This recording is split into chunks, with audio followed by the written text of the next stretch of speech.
Okay guys, magandang hapon. Guys, magandang hapon sa inyo guys. Ito tayo, welcome to my vlog guys. Iba-vlog ko sa inyo guys ang aming trabaho ngayong hapon dahil overtime kami. Ayan yung aming overtimean guys. So welcome sa mga metal boys yan. Ayan, so well bakit yan? So kailangan sa project yan. Yan. Ayan siya guys. Yan yung fabrication namin to guys. So, ayan guys.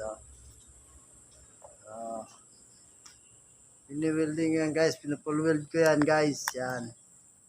Ito yung pinupul-weld ko guys. So, yan. So, reamer yan. Reamer. Kasi kulang siya sa diameter. Yan, lagyan namin ng reamer para lumaki yung diameter niya.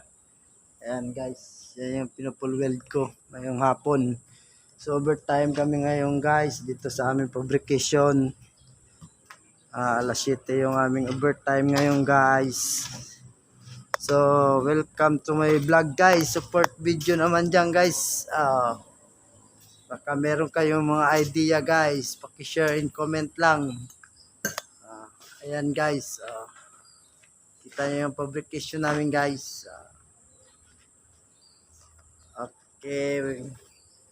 Ayan guys. Marami pa tayong mga video guys na i-upload. Ayan guys, abangan nyo lang. So ayan guys, repair bucket lang yan. So kailangan niya sa project namin sa Manila, Santa Ana. Yun yung gagamitin guys. So ayan. Kita nyo yan guys. Ayan yung... Okay guys, salamat sa inyo guys. Shout out dyan sa mga kametal natin, mga nanonood sa video natin. So, salamat sa support ninyo guys.